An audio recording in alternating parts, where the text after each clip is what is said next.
तर मित्रांनो, कालच्या जबरदस्त भागानंतर जिथे आपण काल बघितलं की अर्जुनने दामिनी आणि प्रियाला अगदी तोंडावर पाडलंय, आजचा भाग बघायला तुम्हाला फारच मजा येईल. कारण काल अर्जुनने एकामागे एक जे पुरावे सादर केले आणि प्रियाचं खोटाडेपणा सगळ्यांसमोर आणला, म्हणजे रविराज आणि अश्विनला पण तिच्यावर शंका यायला लागली. मग आजच्या भागात त्याने अजून एक पाऊल पुढे टाकलं. त्याने आणखी काही पुरावे सादर केलेत की जे हे ठरवून सांगू शकतात की प्रिया कशी खोटाडी आहे ते. तर आज नक्की काय घडलं जाणून घेणारी हा भाग पूर्ण बघा. तर मित्रांनो, काल आपण बघितलं होतं की अर्जुनने टराटरा प्रियाचा चेहरा सगळ्यांसमोर आणला. त्यांनी एकामागे पुरावे सादर केले की प्रिया आणि साक्षी या आधीपासून एकमेकांना ओळखत होतात आणि साक्षीनेच ती त्यांची सिनेमाची तिकीट बुक केली होती. आणि त्याने हे सिद्ध केलं की विलासला लिहिता वाचा येत नव्हतं आणि त्याने साक्षर म्हणून सायली, कुसुमताई आणि मधुबू यांना विचारलं होतं. आणि आजचा भाग तिथूनच सुरू होतो, जिथे दामिनी अर्जुनला म्हणत असते की हे तिघांची साक्षी जे आहेत त्यात तुमची बायको ही कॉम्प्रोमाइज साक्षी असू शकते आणि त्याला कोर्ट ग्राह्य धरणार नाही. आणि मधुभाऊ तो आरोपीच आहेत, त्यांच्यावर खुनाचा आरोप आहे, त्यांची पण साक्ष कोर्ट ग्राह्य धरणार नाही अशी ती आर्ग्युमेंट कोर्टात करत असते. मात्र अर्जुन तिला म्हणत असतो की कुठल्या साक्षीचा ग्राह्य धरायचा हे कोर्टाला ठरू द्या, तुम्ही नका ठरू ते. आणि मग आजचा भाग पुढे सुरू होतो. तर आजच्या भागात तुला सुरुवातीलाच अर्जुन कोटाला म्हणतो, सर आज मी एक जादू दाखवणार आहे आणि ती जादू दाखवण्यासाठी मला मदत लागेल मिस तन्वी किल्लेदार यांची. मग काय तन्वी पुन्हा जाम घाबरते, पण तो म्हणतो ठीक आहे तू काळजी करू नको, मी तुला जास्त त्रास देणार नाही, फक्त 5 मिनिटच. मग ती उभी राहते. मग तू तिला म्हणतो, आता मला एक सांग, ज्यावेळेस मधुभाऊ आणि विलास यांची झटापट चालली होती आणि तू ते बघत होतीस, त्यावेळेस विलासने तो फोन काढून SMS केला, तर तू बघितलं का कुठून त्याने फोन काढला आणि कुठून तो SMS केला. आता प्रियाला पडते पंचायत, कारण काही सांगावं तर अर्जुनकडे पुरावे असतील नसतील ह्याला काय माहिती, आणि पुन्हा आपण त्यात अडकू. मग ते म्हणते मला नाही माहिती त्याने कधी फोन काढला आणि कधी SMS केला, मला काय माहीत नाही. मग मात्र अर्जुन म्हणतो, आता मी तुम्हाला एक जज दाखवतो. तो काय करतो, तो कोर्टामध्ये 2 डॉक्युमेंट जजला देतो आणि जज साहेबांना म्हणतो, जज साहेब इथे बघा, एक आहे पोस्टमॉर्टम रिपोर्ट, विलासचा पोस्टमॉर्टम रिपोर्ट, ज्याच्यामध्ये विलासच्या खून झाल्याची वेळ आहे. आणि दुसरं म्हणजे ते कळंब पोलीस ठाण्याचा रिपोर्ट, ज्याच्यामध्ये त्यांना तो SMS मिळायची वेळ आहे.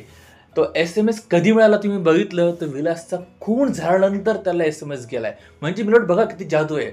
ज्या माणसाचा खून झाला तो डेस्परेटली उठतो, मोबाईल हातामध्ये घेतो, जेव्हा त्याला लिहिता वाचता येत नाही तरी तो मोबाईल हातात घेतो आणि पोलिसांना SMS करतो आणि पुन्हा मरून जातो. काय भारी जादू ना ते. मग तो प्रियाचे मात्र भंभेरी उडते, तिला कळतच नाही काय करावं ते. मग अर्जुन पुढे म्हणतो की सर मी आत्ता कोर्टात सिद्ध केलंय की विलासला लिहिता वाचता येत नव्हतं आणि खून झालेला एखादा माणूस कसं काय SMS करेल, आणि म्हणजे तो SMS नक्कीच तिथे उपस्थित असलेली तिसरी व्यक्ती असणार, कारण की मधुभाऊ आणि विलासमध्ये भांडणं झाली होती आणि त्यांच्याकडे तिसरी व्यक्ती म्हणजे प्रिया मधुकर हिनेच ते मेसेज केला असेल. मग मात्र प्रियाच्या ह्या टेलॅम लागतात, तिला काय करावं ते कळत नाही. मग मात्र अर्जुन तिच्याकडे येतो, सांग तो मेसेज तूच केला ना का साक्षीने केला, तू केला का साक्षीने केला. ते म्हणते नाही साक्षीचे उपस्थित नव्हती, आता तूच केला सांग, तूच केला ना. म्हणजे एक वेळ असं येतं की ती बोलेल आता, पण तेवढाच रविराज उठतो आणि तो म्हणतो, जज साहेब माझी विनंती आहे की तिला जास्त त्रास देऊ नये, कारण तिची पण मानसिक स्थिती ठीक नाही आहे आणि मी तिचा वकील म्हणून हे तुमच्यासमोर रिक्वेस्ट करतो. मग मात्र कोर्ट त्याची रिक्वेस्ट मान्य करतं आणि अर्जुन तिला म्हणतो, जागेवर जाऊन बस.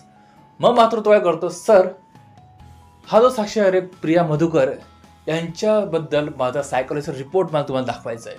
म्हणून तो सायकोलॉजिकल रिपोर्ट कोर्टाला देतो आणि त्यात म्हणतो की यात असं लिहिलं आहे की हा जो साक्षीदार आहे याची मानसिक स्थिती ठीक नाही आहे आणि हा आपल्या जे बोललेलं आहे, आधी जे बोललेलं आहे त्या याच्यावर ठाम राहत नाही आहे, सारखे वाक्य बदलतो, यात असं लिहिलं आहे. तर माझी कोर्टाला विनंती आहे की हिने जी साक्षी दिली आधी ही ग्राह्य धरू नये. मात्र दामिनी पुढे आक्षेप घेते, असं कसं होईल, हे एकटे तिथे आय विटनेस होती आणि मला एक सांगा तुम्ही हा रिपोर्ट बदलला नसेल कशावरून. मग मात्र अर्जुनने आपला तो म्हणतो ठीक आहे तुम्हाला असं वाटतं ना, तेही मी तुम्हाला सांगतो. म्हणून तो ॲडव्होकेट रविराजला बोलवतो, म्हणजे कोर्टात परवानगी मागतो, कोर्ट परवानगी देतं. मग तो त्याचा सॉफ्ट मूड, म्हणजे इथे बघा मित्रांनो, ज्या टोनमध्ये तो प्रियाला बोलत असतो, म्हणजे रागीट किंवा आक्रमक टोनमध्ये, जसा रविराज समोर येतो तसा तो भावनिक होतो. तो रविराजला म्हणतो, मी तुम्हाला ॲडव्होकेट किल्लेदार म्हटलं चालेल का? आता तिथे ते कोर्टामध्ये तो म्हणतो हो चालेल.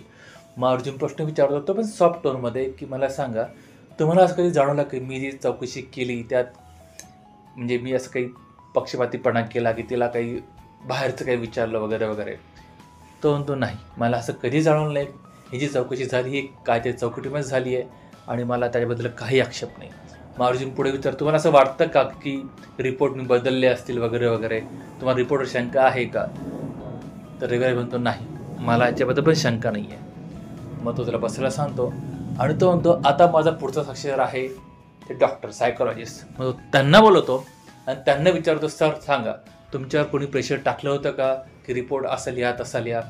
मग तो सायकोलॉजिस्ट कोर्टाला सांगतो की माझ्या कुठल्याही प्रकारचं प्रेशर नव्हतं आणि जरी असलं असतं तरी मी निपक्षपाती तो रिपोर्ट सादर केला असता आणि यावेळेस माझ्या कुठलंही प्रेशर नव्हतं आणि कुठलंही प्रेशर नसताना चौकशी जसं मला जाणवलं त्यांची देहबोली त्यांचे हावभाव याच्यावरून तो रिपोर्ट लिहिला आहे मी आणि यात क्लिअर कट कळतं आहे की साक्षीदार हा काहीतरी लपवतोय ते.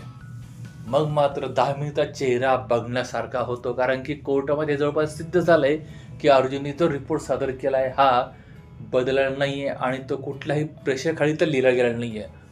मग मित्रांनो दामिनीला तिची हार अशी स्पष्ट दिसायला लागते पण ती हार मानणार नाही आपल्याला माहिती आहे कारण तिने हार मानली तर मालिका संपून जाईल. मग ती येते आणि ती टाळ्या वाजवत होते वा वा वा काय सुंदर स्टोरी तुम्ही सांगितली आणि काय सुंदर तुम्ही याची रचली स्टोरी. मलाही छान वाटलं. तुमचा हा सिनेमा ना हिट झाला असता.